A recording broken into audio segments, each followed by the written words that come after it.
Cross stock के साथ मैं हूँ जजान डार।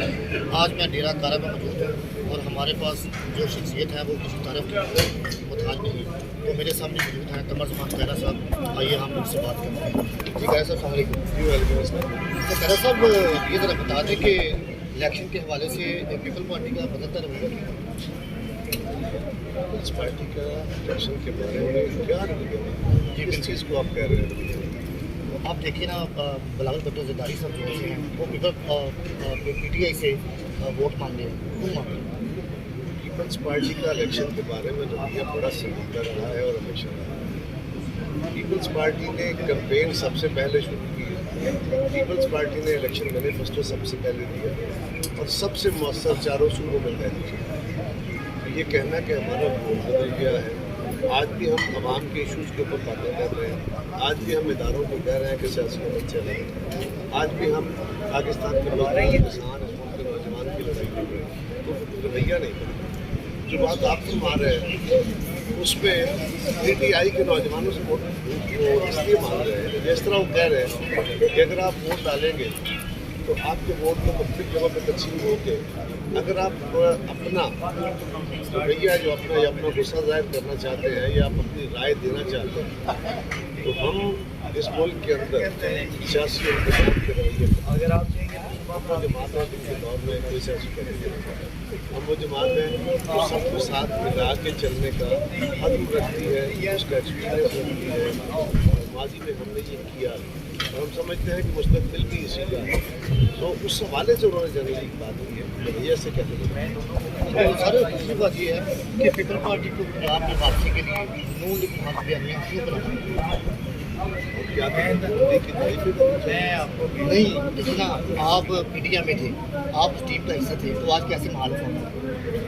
मेरे भाई, आपको पता है कि जहाँ पे पार्लिमानी निज़ाम होता है वहाँ पे अगर किसी जमात की अक्सरियत नहीं होती तो मुख्तलिफ जमातें आपस में मिल के इलेक्शन होती और वो जमातें इलेक्शन के अंदर अपना अपना इलेक्शन लड़के आई होती। वो इलेक्शन एक प्लेटफॉर्म पे लड़के नहीं आती, वो अपने अपने इलेक्शन लड़के आती है, एक दूसरे के मुखालिफ होती है, इलेक्शन में एक दूसरे के खिलाफ चल रही होती है, एक दूसरे के प्रोग्रामों के ऊपर एतराज़ कर रही होती है। लेकिन हालात का तकाजा ये होता है कि वो एक कोलिशन गवर्नमेंट में आना पड़ता है कि हमारे पार्लिमानी निज़ाम वाले ममालिक में वो हिंदुस्तान है, वो जापान है या इस तरह के बाकी ममालिक हैं जहाँ बरतानिया है, बेशुमार मुल्कों में कोलिशन गवर्नमेंट चलती है। हम कोलिशन में थे, अब इलेक्शन है। आपका क्या ख्याल है कि हम इकट्ठे होके किस बुनियाद पर इलेक्शन क्या करेंगे? लोगों का समय मुस्लिम लीग क्या कहेंगे? मुस्लिम लीग हमारे ऊपर एतराज़ करने का हक रखती है और इलेक्शन में ये नहीं होता कि हम किसी की ज़ातियात के ऊपर एतराज़ करें। हम ये कह रहे हैं कि मुस्लिम लीग के माजी में उन्होंने ये किया, जिनके अज़ाइम जो है वो ठीक नहीं है, उनको समझा रहे हैं। लेकिन इलेक्टोरेट के पास, आवाम के पास हम ये सवाल लेके जा रहे हैं कि ये जो कह रहे हैं कि महंगाई ख़त्म करेंगे, तो माजी में उन्होंने क्या किया, वो हमारा एनालिसिस पेश कर रहे हैं। हम अपने मैनिफेस्टो की तशरीह कर रहे हैं कि हम आवाम के मसाइल किस तरह हल करेंगे और अपने मुखालिफिन के मैनिफेस्टो की जो खामियाँ हैं वो लोगों के सामने रख रहे हैं। इसी तरह वो हमारे ऊपर एतराज़ कर रहे हैं, हमारे मैनिफेस्टो के बारे में बातें कर रहे हैं। तो इसमें क्या अचंभा है? मैं तो हैरान हूँ कि मुल्क के अंदर ये डिबेट क्या है। वो लोग जो डिबेट कर रहे हैं जब पार्लियामेंटी निज़ाम को जानते ही नहीं है कि ये क्या है। तो खैरा साहब, एक ये भी इल्ज़ाम लगाया गया है नून लीग की तरफ से कि वोटों की रीडो फोक में आपका बड़ा मतदार है। घटिया बात है इसमें कह रहे हैं। देखिए, वो लाइव भी चलता रहा, दिखाया भी है, अंदर कुरान पाक भी दिखाए गए हैं और देखिए पैसे भी हैं।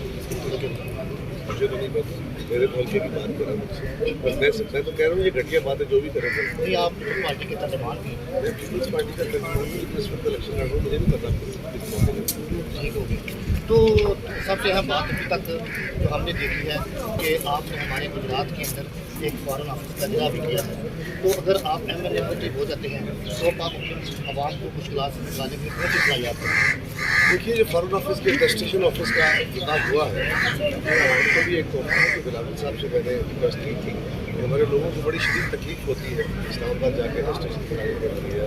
बड़ा अच्छा है, उनकी मेहरबानी है, उन्होंने ये शुरू कर दिया, अब ये शुरू हो गया है, लोगों को मुबारक हो। ये मेरी एक ड्यूटी है, मैं एक सियासी नुमाइंदे के तौर पर जहाँ लोगों की ज़िंदगी में आसानी पैदा करने का सामान करनी चाहिए। आइंदा मेरे इलाके के अंदर यूनिवर्सिटी बननी चाहिए, यूनिवर्सिटी का कैंपस बनना चाहिए, उसके लिए कोशिश करूँगा।